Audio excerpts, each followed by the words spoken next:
2. I'm Ryan Miller here alongside with my partners. Born in Azari. And Joshua Gurovich. We're here with In Your Face today. Today we're going to get right to it, talking about the Toronto Blue Jays offense. Will it be enough to carry them into the playoffs, or will they not make it and stay behind the Yankees? What do you guys think? Well, Ryan, I'll start this off right now. The two huge acquisitions of Troy Tulowitzki and David Price just elevated the Toronto Blue Jays to the next level. They're not quite elite, but they will grasp onto that second wild card. Hey, guys, even possibly first. The Angels are struggling. What have they lost? Like 8 of their last 10 or something? And all of the Blue Jays needed was that one ace. Their opening day starter was Mark Burley, who was very good in his prime, but he's getting older. They got David Price, the 29-year-old, in his prime from the Detroit Tigers, and I think the Toronto Blue Jays could make a run in this year's postseason. I have to disagree. I love the Blue Jays, but they are choke artists. They do this every year. They almost get to the playoffs, and then they choke. But they're so much better this year. But still, they're just traditional for being choking. It doesn't matter if they're good or not. I think right now, one of the hottest teams in that league, and people aren't realizing it, the Orioles. I'm pretty sure like 8 for 11 out of the last. Orioles don't have the first pitching. 4 batters in their lineup being Tulowitzki, Bautista, Encarnacion, Josh Donaldson. and Josh Donaldson. That's crazy. the best top 4 in the MLB, and I think that will carry them with the addition of David Price. Mark Burley's not in his prime anymore, but he's still a good pitcher that can get it done and go out there in the clutch. So I think they will make the playoffs. And another quiet acquisition they got was Ben Revere, the great defensive outfielder. Some of their outfielders weren't amazing at defense. They weren't known as the best defensive outfield, but the acquisition of Ben Revere just enhances their defense even more. Name 2 pitchers on their team. Mark Burley, David Price. All right. Now we are going to speed it up a little and go talk about Kobe versus LeBron. Who is the better player of all time?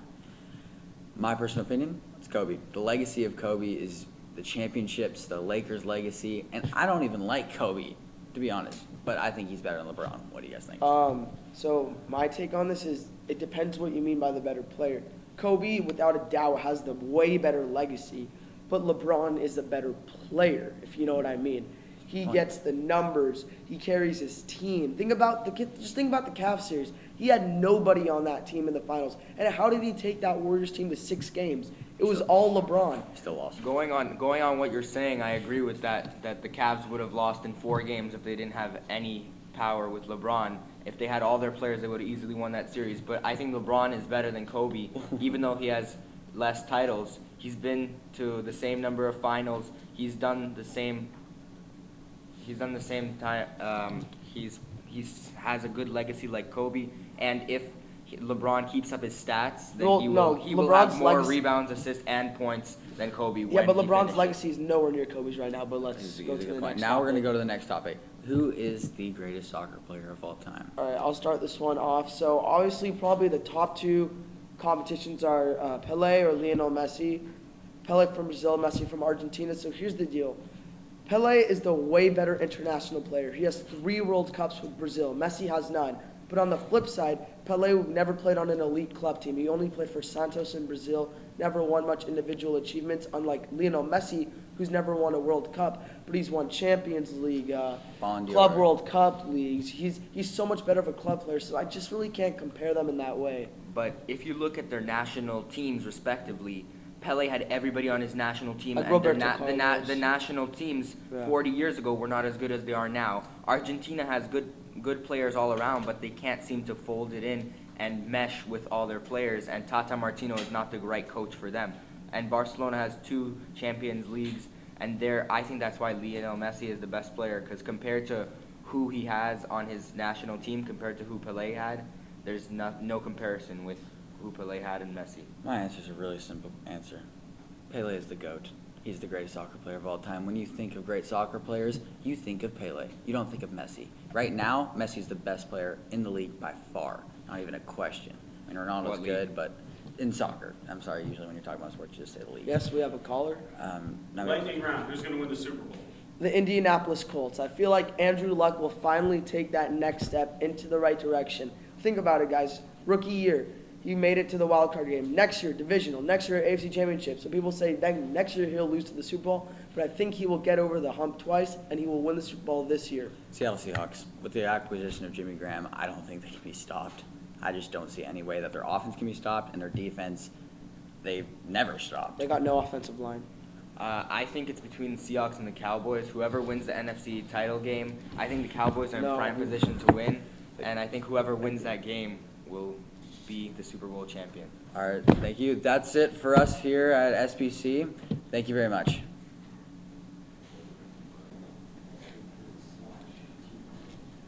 All right, in 3, 2, Hello, I'm Ben Goldberg here alongside with Eli Lesser and Harrison Rosenthal. Today, we have a great show for you. We are going to talk about a bunch of different agreements and disagreements. First on the list, are the 2015 Golden State Warriors one of the all-time greatest teams? No. Are you this Golden State Warrior team? Yeah, they're good. They won a championship, but they would not have won that championship if Kevin Love and Kyrie Irving were there. And are you comparing this team to Bill Russell's team, to Kobe and Shaq? I mean, they're not up there. I definitely think that they're not the greatest team of all time, but I think they're definitely up there with making one of the best runs under a rookie coach for sure. Steve Kerr obviously was in his first season last year as Warriors head coach after release Mark Jackson. I don't think anyone was expecting them to actually win the title last year, since their coach definitely was a rookie. No one ever saw Stephen Curry be an MVP. He was always an MVP caliber player, but not the MVP of the league. You know what? I don't think that they are considered one of the greatest teams of all time. I mean, don't get me wrong, they definitely had a bunch of talent to get them there, but I just don't think so, comparing it to a bunch of other teams. I forgot in the about past. Michael Jordan Yeah. and Scottie Pippen. Yeah. Mm-hmm. All right, next question. Is soccer better than American football? Soccer is better than American football. Just looking at the league NFL, I mean, it is where criminals escape the law. The NFL has no integrity.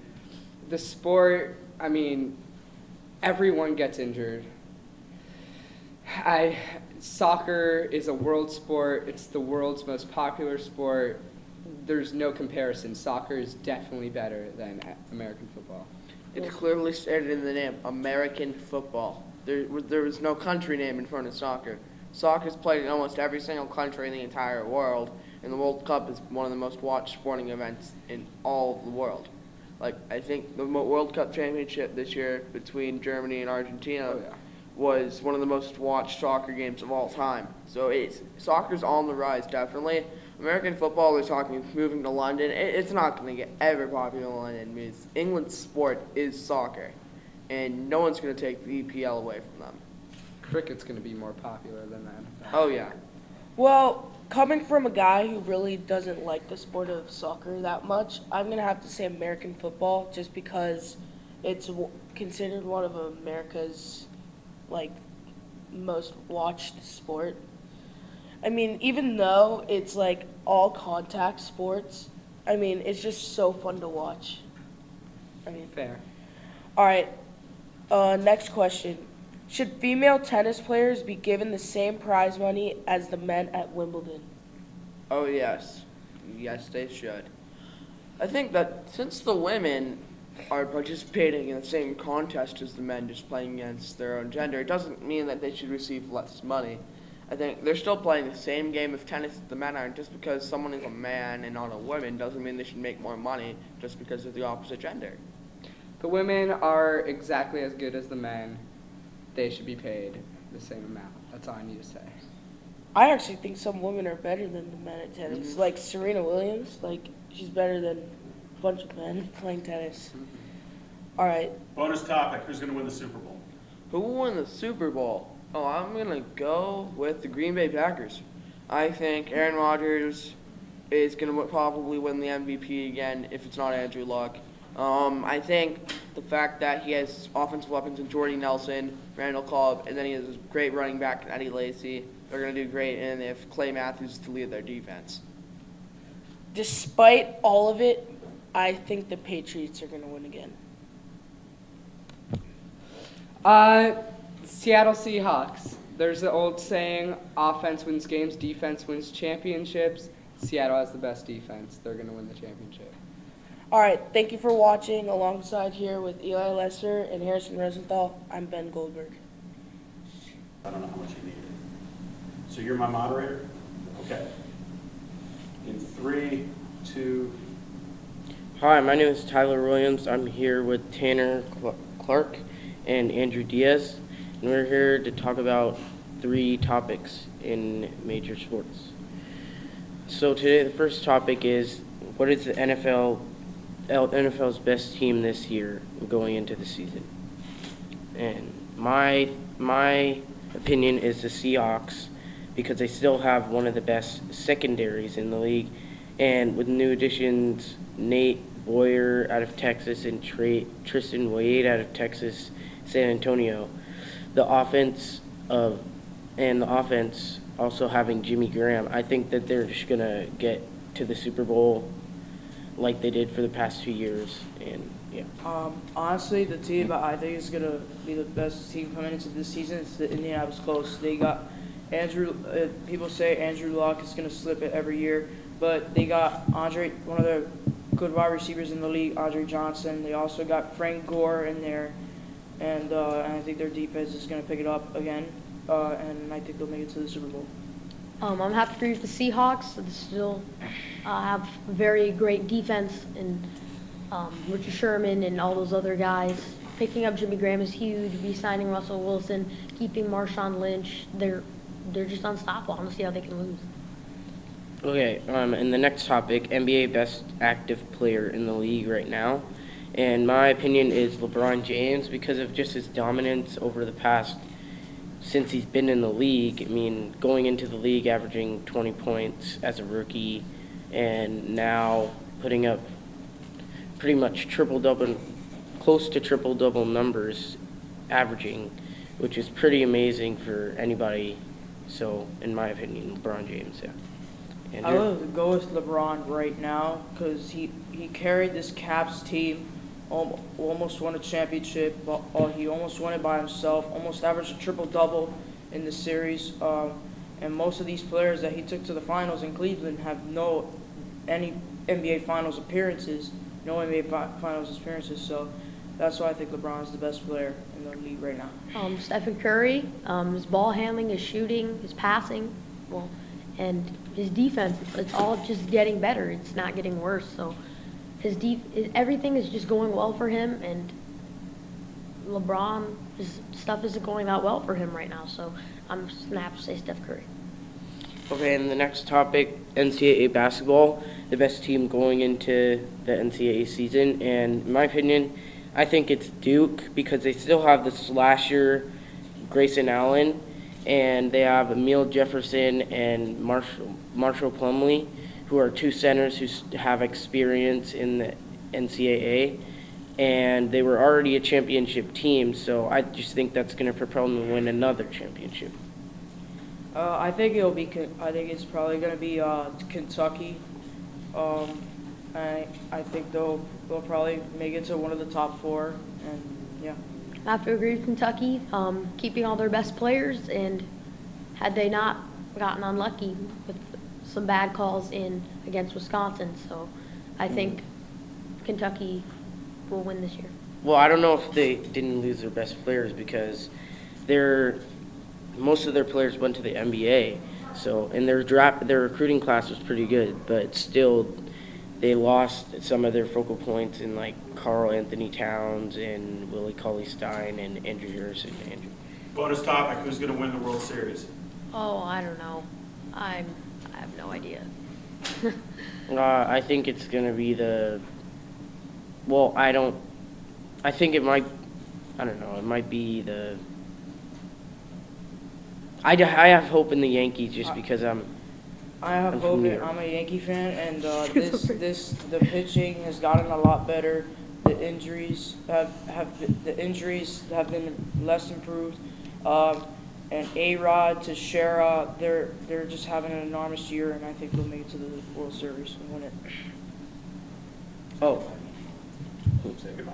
oh, goodbye. This is SBC Nation. If we do soccer, don't say Pele. Science. But I have to. I have to It's say. the, All right, it's in the, three. All right, I'll be done. Quiet on the set. it's the correct answer. Good morning, folks. This is SB Nation. I'm your host, Monty Hollis, along with my colleagues, JP Suarez and Chase Denham. Today we'll be talking about 3 topics. The first being our NFL Rookie of the Year. Second, who should move in the NFL. And lastly, Di Maria's shocking move to PSG. First, my Rookie of the Year has to be Melvin Gordon. He's lightning quick. He's strong. He's a great running back. And honestly, I can see him getting at least 1,200 yards. He's going to be a big product for the Chargers. And I think his career not exactly like LT, but I think he'll make the similar impact that LT did for the Chargers. Yeah, I'm gonna have to agree with you on this one. Melvin Gordon was one of the most explosive players in college football when he was at Wisconsin. I think he can carry that on to the Chargers. With Phillip Rivers getting old, I think that they'll run the ball more, give him an opportunity to shine, and I think that it'll meet all his expectations, probably even exceed them. I gotta go with Amari Cooper here. I think he'll have a great combination with Derek Carr on the Raiders this year, and it'll be a fun combo to watch. It's a good choice. Now, I know you're not a fan of the Jaguars in any sense. Do you think they should move at all? Yeah, I believe that they should move into Los Angeles specifically. Watching some Jaguars game, they always show fans in the stands. They actually added 3 pools to the stadium, and most fans just hang out there instead of watching the game. It's really atrocious to watch the Jaguars. They can't win anything. Their team is embarrassing to watch. I think that if they move to LA with the fans that are hungry for a team, I think that they'll get support and they can become a playoff team. Chase? I gotta go with the Rams moving to LA because they're not the worst team in the NFL. They have some potential, and with a new fan base, I think they'll do really well. I can agree with the Rams. They had a lot of success when they played in LA. Now, on to soccer. Di Maria was moved to PSG. Now, I know you're a big fan of Di Maria. What's your thoughts? Yeah, I think this is a great move for Di Maria moving to PSG. He's going to play with that world-class midfield with guys like Matuidi, Verratti, Pastore, and the legend himself, Ibrahimovic. I think this is going to be a great move for him. You saw what he did at Manchester United. He barely even played.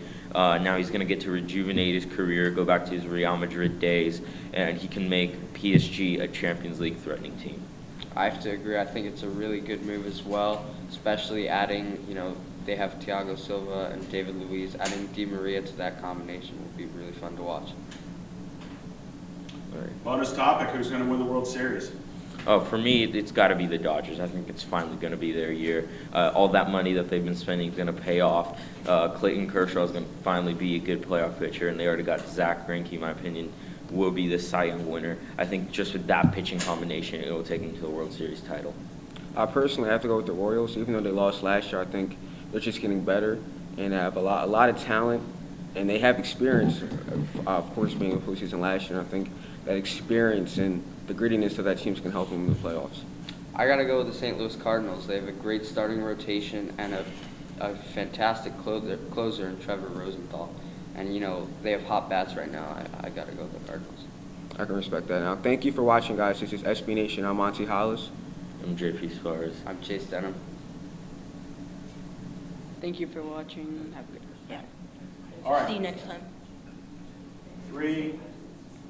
Welcome to SBC Nation. Right now we're going to talk about should there be an LA team, and if so, what team is it? Jesse, what do you think? I definitely think it should be the Rams going.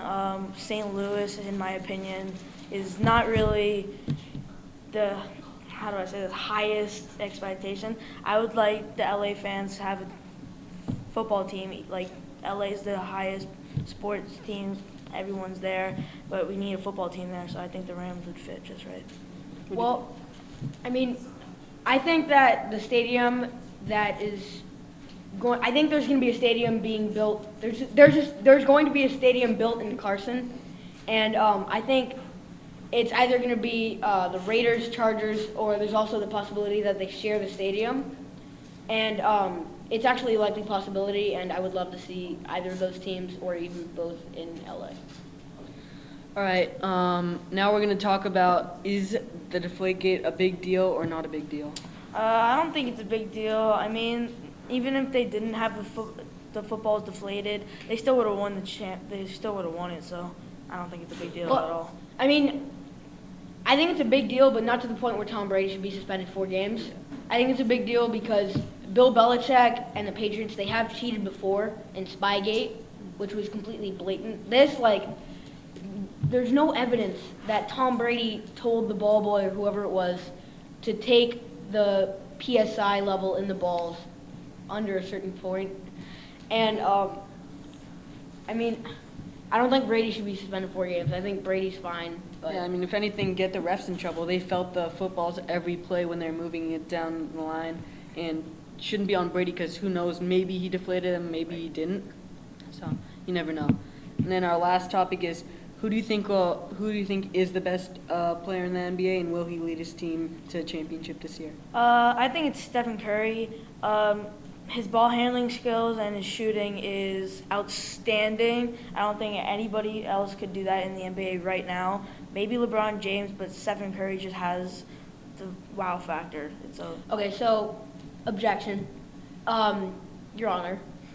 I think LeBron James is the best player in the world right now. He doesn't have as good handles or shot as Steph Curry, but he is the most dominant, best player in the world. He's 6'8", 250 pounds, and he's one of the most athletic players in the league.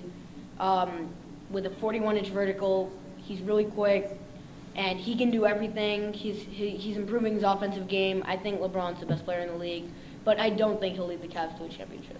I definitely think that LeBron is the best player in the league. I mean, most of those guys on the Cavs have never been to a championship, and he got them into a 6-game series. It was their first year; they're unexperienced. Now they have a little bit of experience in it, and I think he's going to lead his team to a championship this year. And just to add, Stephen Curry's team is outstanding. I mean, LeBron James doesn't have the backup that Stephen Curry has with Klay Thompson, Draymond Green, and other players. So that's another part. Who's going to win the World Series? The LA Dodgers will win the World Series. I mean, Howie Kendrick is a big part in this franchise.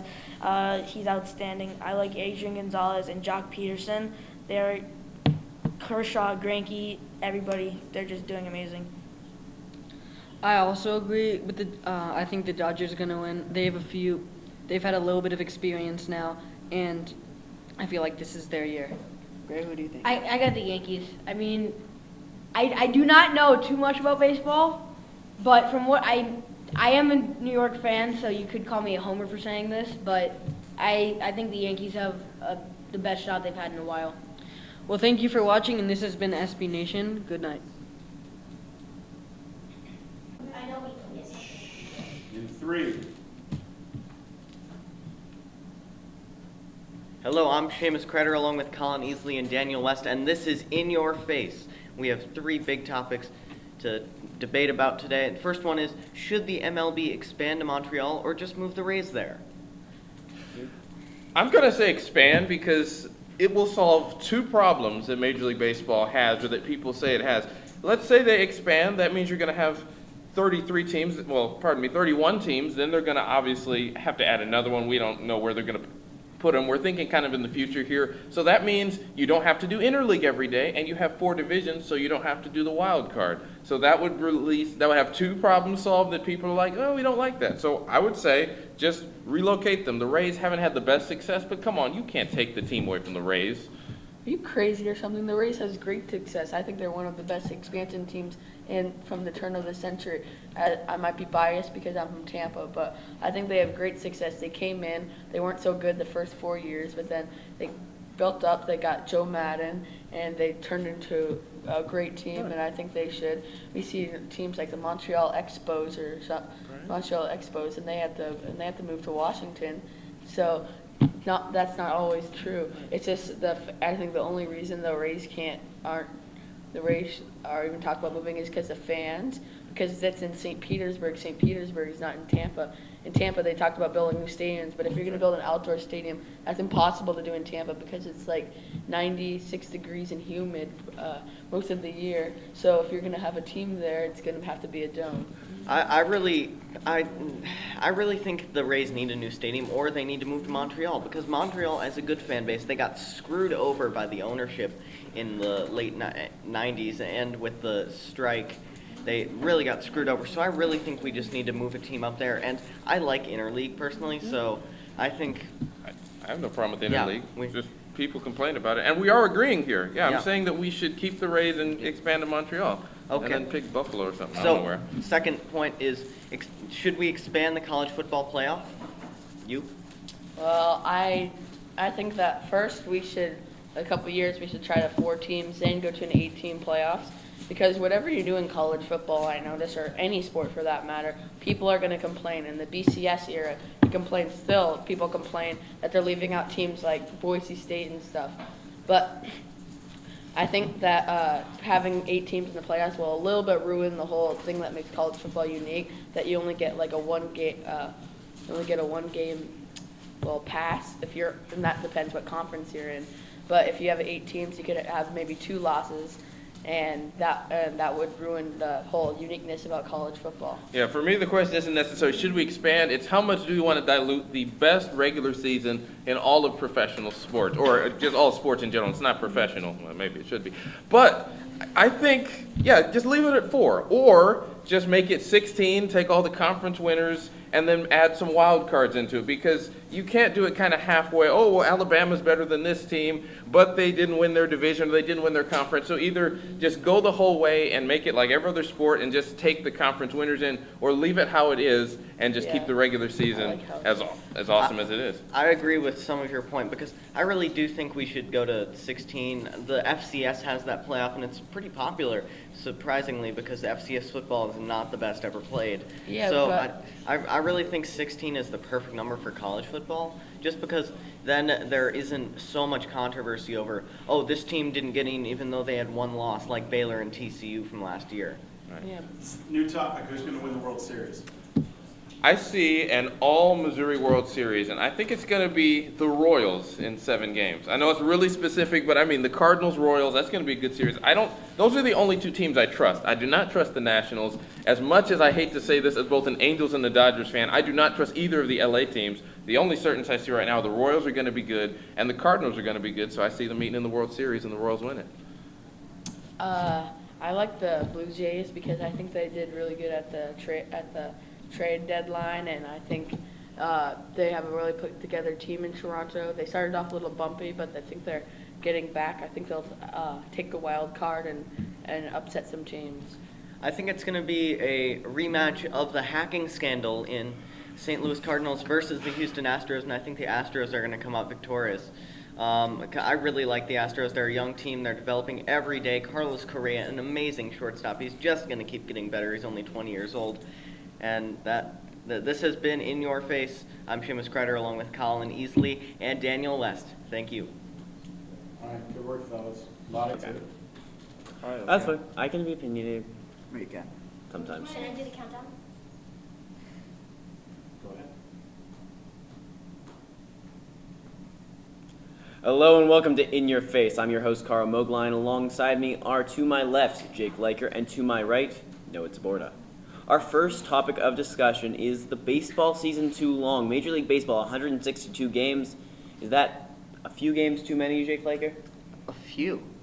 It's 162, and by the All-Star break, you already have a pretty good idea of who's the best team in baseball. Now, it's ridiculous, because it's the same argument used in college basketball. You know, a lot of people say that the regular season, it just doesn't matter, and people aren't going to really watch it. It's true. The college basketball ratings aren't great in the regular season. For the MLB's sake, you should have less regular season games so that they mean more. It's basic supply and demand. All right, does Jake's logic make sense to you, Noah? I think a lot of it does make sense. You know, Carl, look, if it's 162 games, that means each game is worth a lot less than it would be. Take, for example, the NBA. You got 82 games. That's worth a lot more. I'd like to see maybe you shorten it closer to the 100 mark. I think that's worth a lot more. Obviously, baseball is a sport you can play a lot more consistently than the NBA or the NFL, but nonetheless, if you do make it, like you said, it makes the regular season worth a lot less, and you do get a pretty clear idea of who the best teams are by game 100. You know, I would agree with you, but the funny thing is we keep seeing these tied tied divisions, things like that. The AL Central was tied at the end for like 3 seasons straight. I mean, there's still these gaps, and it's specifically because of this, we've seen teams at the All-Star break who were in the playoff race drop out after. We normally see 2 or 3 teams make their way into the playoff race during the end of the season. So because of that, and because of the fact that these teams are still making their way in, I got to disagree with these two and say I like it where it is. All right, our second topic. LaMelo Ball, 13-year-old, has committed to UCLA already. Should the NCAA stop recruiting for kids who are not even in high school, Jake? No, because how is this going to work? How are we going to ban people from recruiting 13-year-olds? Are we really supposed to just put security guards at youth basketball games and middle school basketball games, or fifth graders playing at each other? No.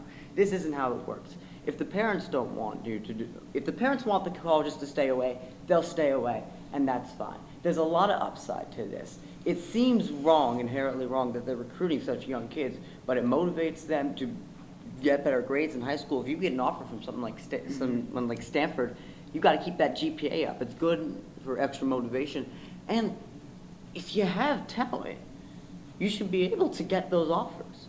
All right, Noah, I'm sensing a little bit of a disagreement coming from over here. I'm agreeing and disagreeing. First of all, I think it's okay to recruit, but second of all, they don't have security at a high school gym either. They don't stick security in to watch them there either. There's not going to be security anywhere. It's mostly self-regulated to a certain extent, and then rumors. But I do think you should be able to recruit as long as you have the parental approval. These are kids, like you said, if you have the talent, you should be able to get recruited. If you're an amazing player, take for example like LaMelo Ball, why not take advantage of that? Take the opportunity to go and find out about all these different schools, your options. And like you said, it's motivation. I mean, aren't we such a charismatic group? We care about the parents. All right, and then moving on to our third topic, NBA conferences. They're so out of whack. You got the West, where it seems like there's a ton of great teams not making the playoffs. The East, you can make it in when you're below 500. Seems crazy. Do we need to change something, Jake? Yes, we do. The playoffs are supposed to be the 16 best teams, and I'm going to apply this to all sports. Get rid of conferences in general. It's arbitrary. It doesn't make sense. We want to see the best teams play in the playoffs. Do we not? I am tired of seeing the 2-game under 500 Milwaukee Bucks creep into the playoffs as an 8th seed, only to lose in 5 games because they were respectable enough in Game 2. No. This isn't how it should work. You want the best teams in the playoffs. And I don't care if the West and the East are unbalanced. You're right. Balance is an issue, and sometimes it evens itself out. But let's not even have this possibility of imbalanced conferences. Get rid of them entirely. Put in the best 16 teams. All right, a little bit of a radical idea on this side. Noah, agree or disagree? I mean, why did you choose the Milwaukee Bucks, who are one of the youngest and best teams in the NBA? It just seems like an odd choice. By the way, they weren't the 8th seed. Yeah, they seem like the perennial 8th seed. I agree, they are not. They seem like that. All right, let's not debate the idea. Hey, let's talk about it. I agree that they're. Let's the bring it back. Bring it back. That's literally what I'm doing. I agree that you should probably eliminate conferences. I agree. I think it's a good idea. Like you said, 16 best teams have to make it, and that makes higher quality for playoffs. You don't want to watch a really bad team go up against a really great team and see a sweep, or maybe they win one game when the team, just takes their foot off the gas for a second. I really do want to see that playoffs, that you consistently have intrigue. And if we do have the best teams, you're going to see a lot more 8-1 upsets or 7-2. That'll be a lot more fun to watch. And I think it'll create a better situation in which people actually become more interested in the playoffs as well. All right, just to play devil's advocate real quickly, I mean, it's a great idea, but some of the logistics just don't seem to work out. The U.S. is a big place, and having every team in the same one large league could pose some problems, not only for just in general, like fans and things like that, but it's hard to travel that many days. I mean, you only have to travel once to most of these Eastern Conference teams in the status quo, and that would not make it very easy. If I may, in baseball, we have the NL and AL, and these are completely arbitrary conferences. Sure. And yet, right now, the Los Angeles Dodgers are on a road trip, and they've scheduled it so that they play the Pirates and the Phillies on the road in the same week. Logistics in terms of scheduling can be achieved with or without conferences. And by the way, this is 2015. People can travel. The Wright brothers existed. They invented the plane, and people can use said planes to travel wherever their heart so desires. Keep divisions. Okay, and there's a few opinions on both sides, but great show all around. I'm Carl Mogline, Noah Taborda, Jake Liker. This was In Your Face. See ya. All right, good posture. I don't have good posture. In your face. Hello and welcome to In Your Face. I'm Ariana Ozerbal with my co-hosts Charlie Downey and Hayden Brown. The first topic we are going to argue today is the better player, Kobe or LeBron.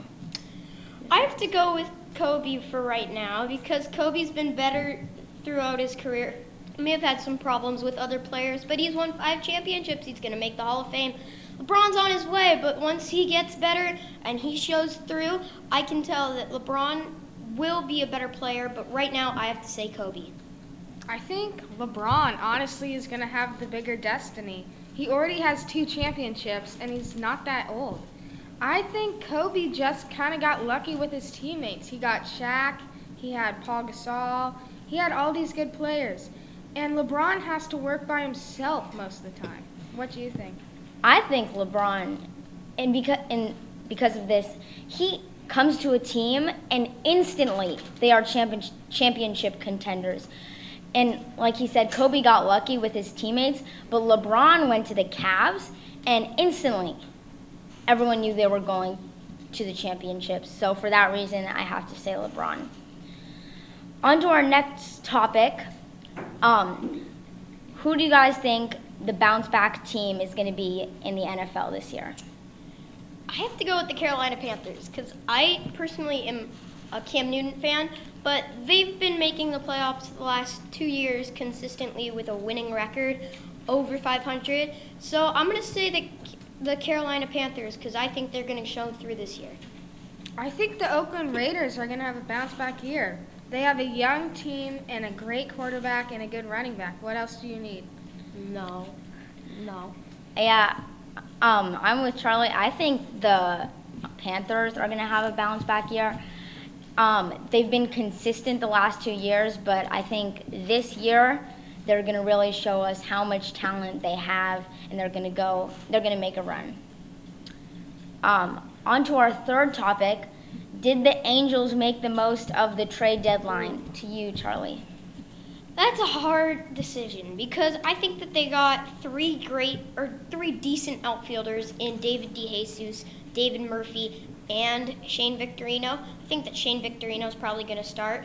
But if you take away Pujols and you put him at the DH and you put CJ Cron at first base, you could put DeJesus or Murphy in left and start Victorino, which I think is a big upgrade for the Angels. So I think they did fielding and hitting wise, and defensively, but pitching, no. They could have gone out and gotten a pitcher because seeing that CJ Wilson's going to be out for the rest of the year, that's a big blow to the Angels. You? I think getting 3 old guys is probably the worst decision they've made for a while. Like, why do you want 3 guys who are in almost their 40s who can't hit? Shane Victorino's 5'6", and his average is 210. Why do you want him? David Murphy is okay. I agree with that pick, but I'm not sure what the other 2 are going to do for their team. Flying Hawaiian all the way.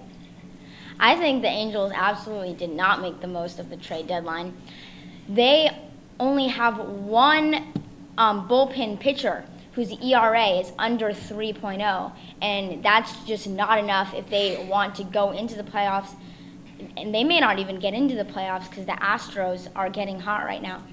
And I think they needed, they also needed some impact hitting behind Trout, and they got, like Hayden said, 3 old guys who were decent in their prime, but now are not going to provide that impact bat that the Angels were looking for, and they did not get a bullpen pitcher. So I say no, they did not make the most. Thank you for listening. I'm Ariana Osborne. Wait. Bonus topic. Who's going to win the World Series? I think in 7, I think the Dodgers are going to pull away. I mean, they have the most money in the MLB, and I know money doesn't equal championships, but I think now in the new 2015 era or something, I think they're going to win. I have to agree, and I also have to disagree. I'm a Dodgers fan all the way. I'm an Angel fan all the way. My 2 favorite teams here in LA. But I have to say, the Astros have a very, very high chance of making it all the way because they just got Carlos Gomez and they have John Singleton. I mean, right away you have 2 really great outfielders. They could probably be 2 of the best outfielders in the league if there wasn't Mike Trout. I'm going to say the Cardinals because they're always a strong team every year. it's like the Patriots in football. You never rule them out of the race because they're always strong and they always perform in the playoffs. And I don't think the Dodgers have a chance this year because Kershaw always chokes in the playoffs. He can never pull through, even though he's one of the best pitchers in the MLB. But I don't think the Dodgers have what it takes. Agreed. Thank you for listening. I'm Ariana Ozerbal with my co-hosts Charlie Downey and Hayden Brown. See you next time.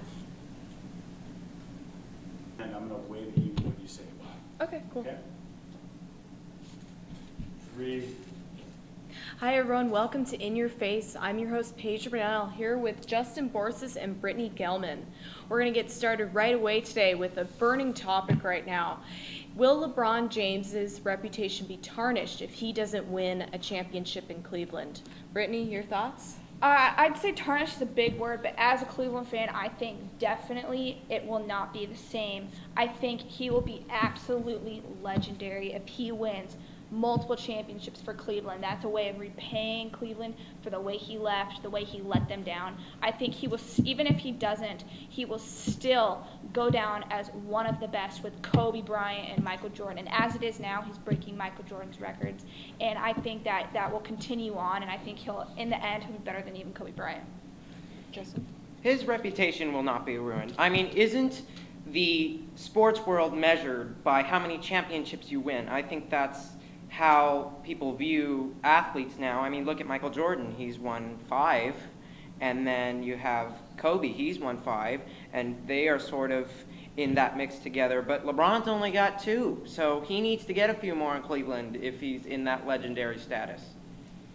Okay, well, you know, if all else fails, LeBron does have his movie career, so. Yeah, but as the championship topic, actually, a thing on that, what are your opinions on the finals? I really think Cleveland would have taken it if they were healthy.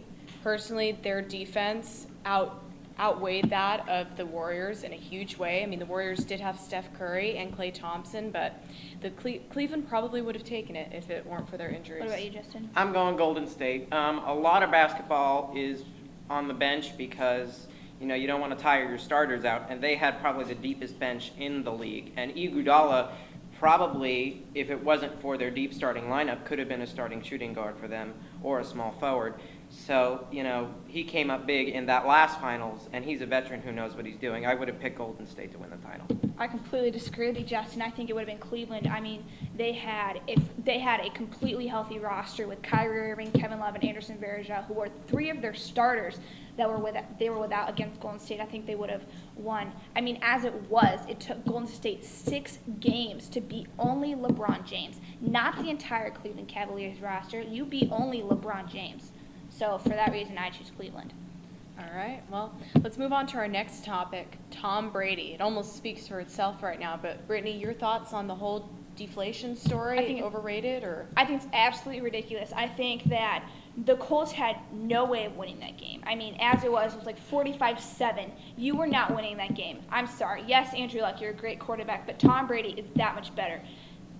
I think it's absolutely, and the Colts didn't even figure it out by themselves. The other day, it was heard that the Ravens tipped them off about it. Yeah, I heard so about that. I think it's absolutely ridiculous. I think that Tom Brady should, if he did do it, that's wrong, and I still think he'll go down as one of the best, if not the best. Justin? He's known as a cheater forever in my book. I mean, it's not just Deflategate. Look back at Spygate.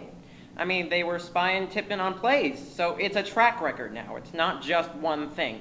He has had many, many run-ins with stuff like this, which can only make me think that he cheats and that he tries to get ahead instead of play the game a fair way, which means he's got 3 Super Bowl titles. I think he would have had less had he played fair, clearly.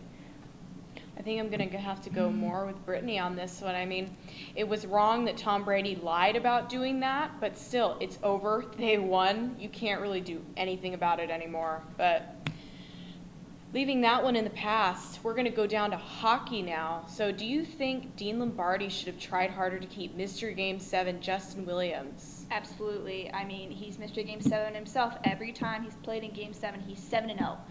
as far as that goes. So I think that speaks for itself. Do you think that he was the reason why the Kings won their last Stanley Cup? Absolutely. I would have to disagree. He should have tried harder. I don't really know much about hockey, but what I saw was Williams ran all over him. Or actually, was it the Blackhawks that probably ran over them? But in any case, he should have tried harder, definitely. He probably looked like a wimp out there on the ice, in my opinion. So not Dean Lombardi trying harder. You think Justin Williams Yes. should have tried harder? Yes, Okay. Justin Williams should have tried harder, clearly. The Kings have won a couple of Stanley Cups. They know what it means to win, and he probably looked like a wimp on the ice. New topics. Who's going to win the World Series? Ooh, that's a good question. I think right now it's a pretty good race between the Astros as well as Kansas City, but I think I'm going to have to go with the Chiefs. I think the Astros still have like a year or two before their World Series ready, so my pick is Kansas City.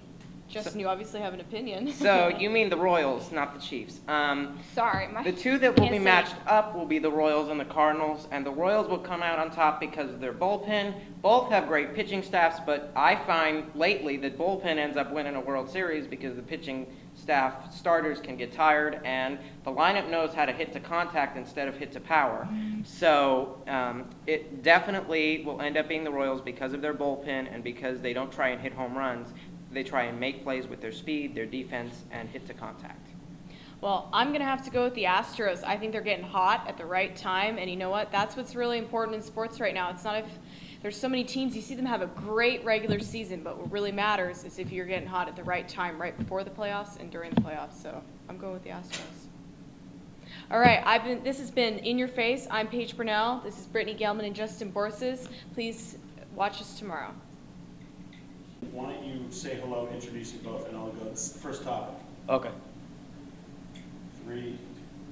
Hello, I'm Lou Schmidt along with my partner, Matthew Zwerb. First topic, who's going to win the Super Bowl?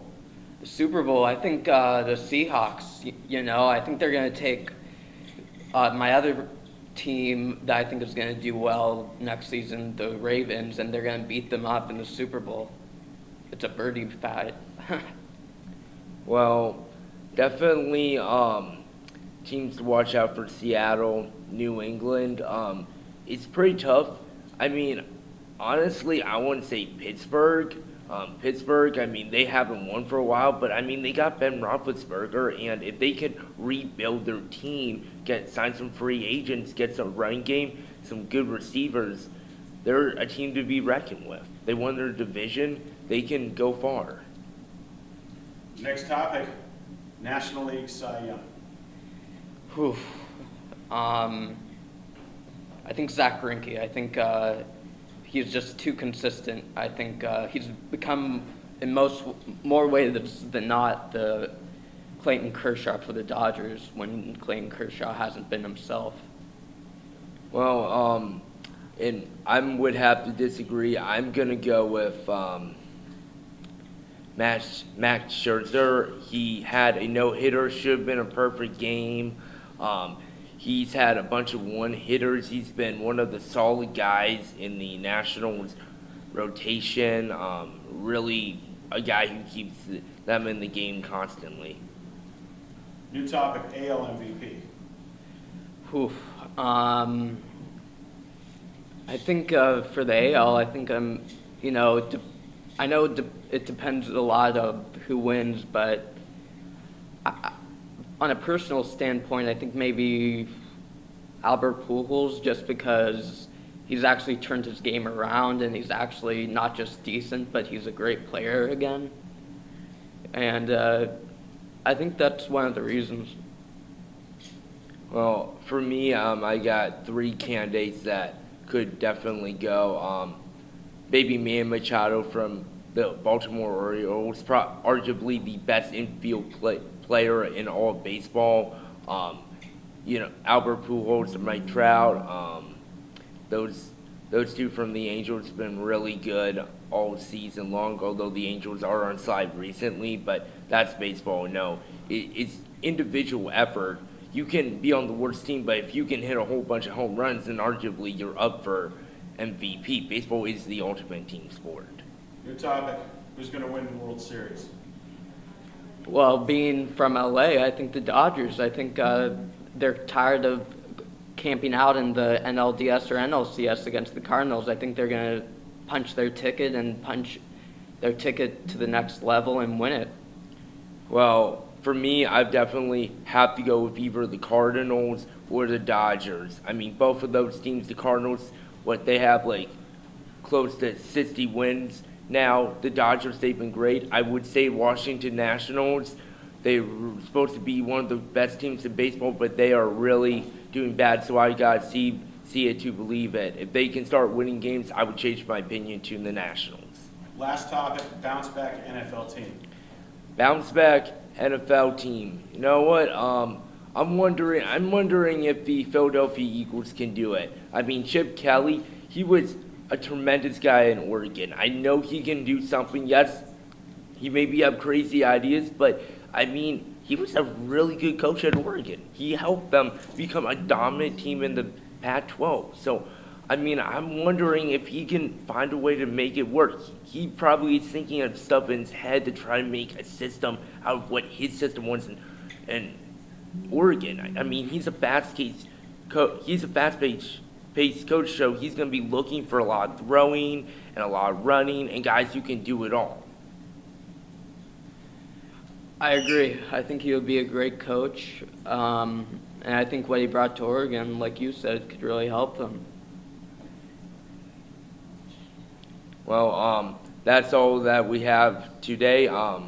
For Matthew Zwerb, I'm Lewis Schmidt, and you've been listening to In Your Face.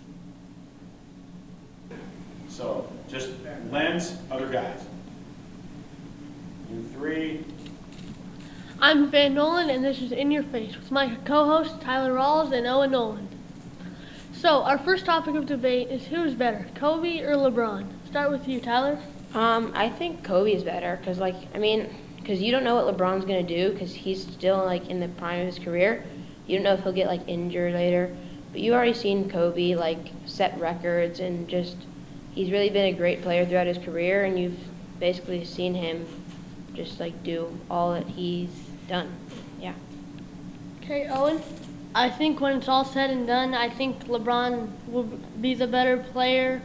I think he can do a lot more than Kobe because he can play anywhere on the floor. He can play guard. He can play forward. And I think just by the end of his career, he'll be one of the greatest of all time. Okay, I have to go with LeBron. Many of the same reasons you just said. LeBron is definitely a force to be reckoned with. He can dominate night in and night out. Okay, our next topic of debate, we have the MLB playoff format. Tyler Rawls, your thoughts on the format? I think it's a good way to do it because even though people say that it should be changed because for example with the Pittsburgh Pirates and the St. Louis Cardinals, they're both really good teams that are two of the best teams in the league, but they're in the same division. So if the Cardinals that are the best team, the Pirates should be in the playoffs, but they're not. But I think that's okay because they'll be in the wild card game, and then in the wild card game, whoever's the best team should be able to win. Yeah, but I disagree with you. I don't think that's fair for the Pirates because if the season ended today, they'd be the first wild card, even though they have a better record than the Dodgers, who are in first of the NL West, and the Mets, who are in first of the NL East. And they'd have to bring their whole season to one game. And then even if they do win that game, they have to play the Cardinals in the first round, and they don't even have home field advantage in that round. Okay, I have to agree with Owen again on this one. I think they should move the wild card game to a 3-game best-of-3 series. That way, even if you lose the first game, your season's not over. You still have another chance. So it is truly who's the better team over a course of 2 to 3 games versus who is the better team on one night, which would be has the best ace and whoever's ace is the better ace that day. Okay, next topic, Barry Bonds. Do you guys think he should be in the Hall of Fame or should he not be in the Hall of Fame? I think he should be in the Hall of Fame because even without steroids, I think he like would have been a good player still. Like if you take Alex Rodriguez this year, he's not on steroids anymore and he's still doing pretty well. Like he almost made the All-Star team. So I think Barry Bonds should be, because even without them, he would still be good. So yeah.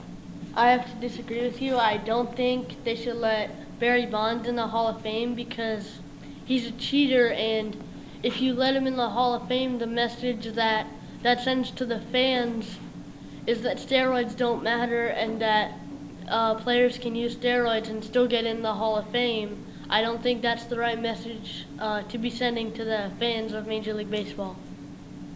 Okay, I think I'm going to have to agree with Tyler on this one.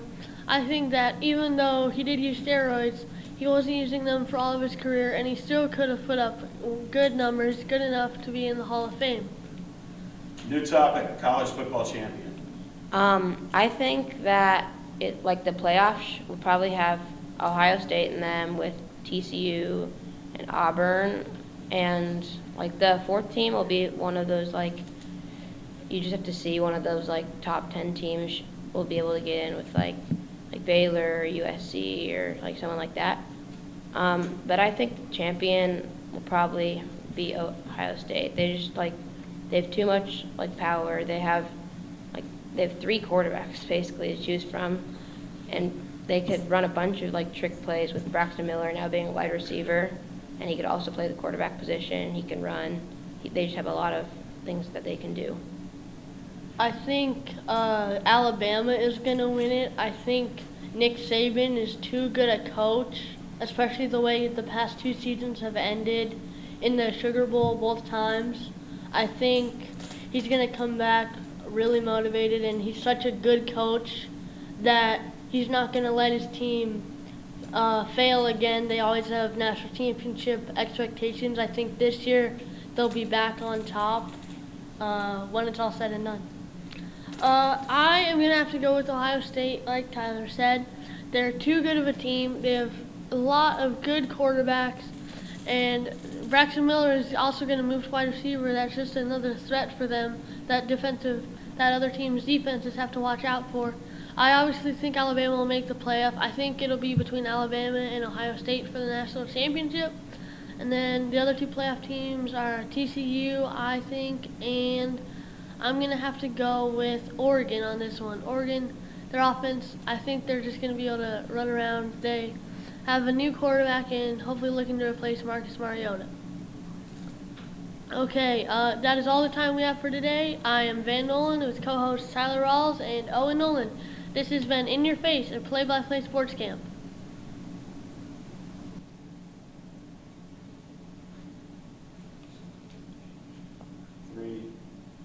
Hello and welcome to In Your Face. I'm Noah Taborda, joined by Nathan Ansel and Daniel Levy. And we are here to break down some of the hot topics right now in sports.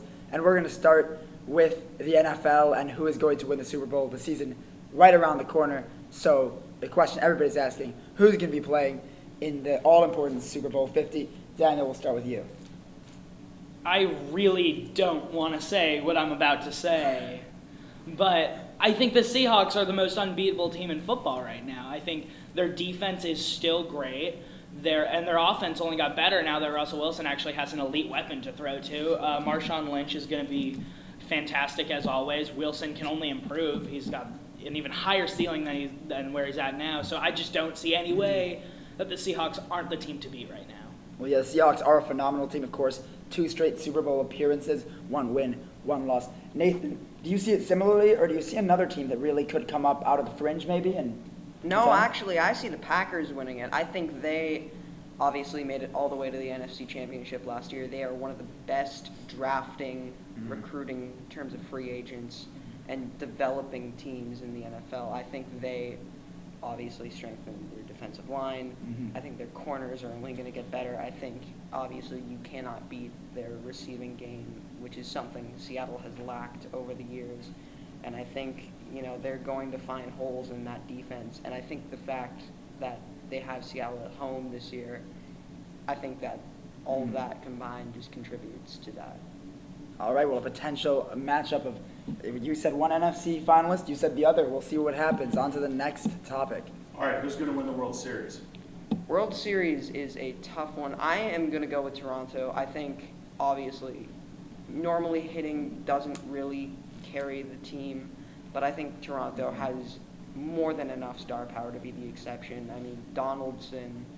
I think, obviously, they need to develop one last starter in the rotation, but I think they have the bats to do it. Well, an amazing free agency. What do you think, Daniel?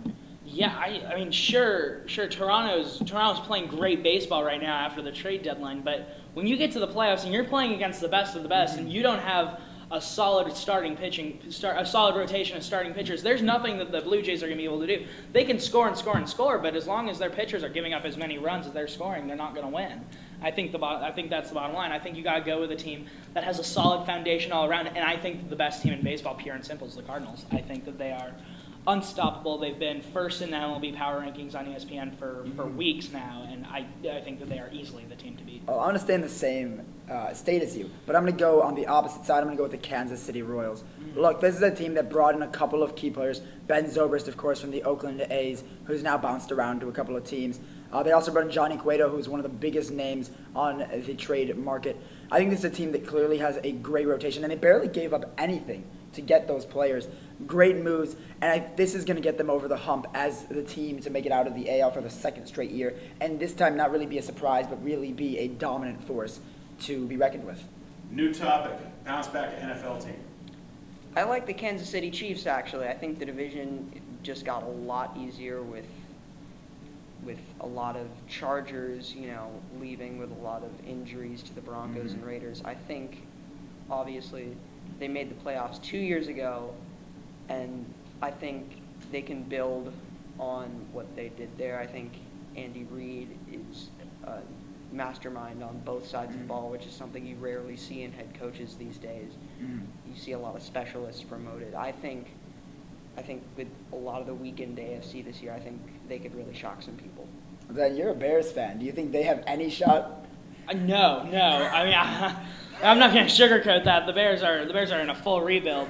But unfortunately, and again, pains me to say this, but I think I'm going to be going with a different NFC North team in the Minnesota Vikings, getting Adrian Peterson back. I think he's going to be fresh. He's got a full bye season, basically. I mean, he's had a season off. He's stayed in shape. He's definitely going to be a force to be reckoned with in the NFL. I think he's going to surprise a lot of people. And I think Teddy Bridgewater can only get better from last season. I think the Patriots could surprise a lot of people and snag that last wild card spot. Staying in the NFC, I'm going to go with the New Orleans Saints. I think Drew Brees and that team struggled a lot. They lost a lot of uncharacteristic games at home. The Superdome, normally the stadium where they dominate play. This year, not the same, but I do expect Drew Brees to get back on track. They did lose Jimmy Graham, which is a big blow, but I expect Drew Brees to put up some MVP-like numbers and lead the Saints back to the playoffs. But here's the thing. Who else does Brees have? He's got to carry that entire team. They have no running game. They have no receivers.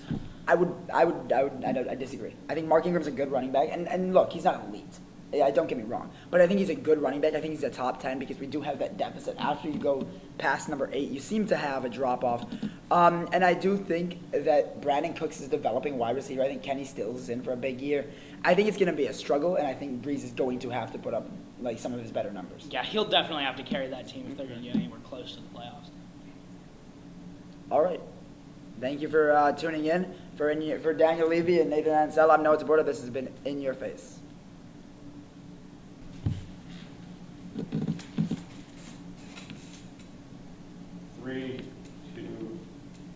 Hello, welcome to Sports Talk. I'm Rafe Israel along with Sam Swartz and Bryce Wetzel.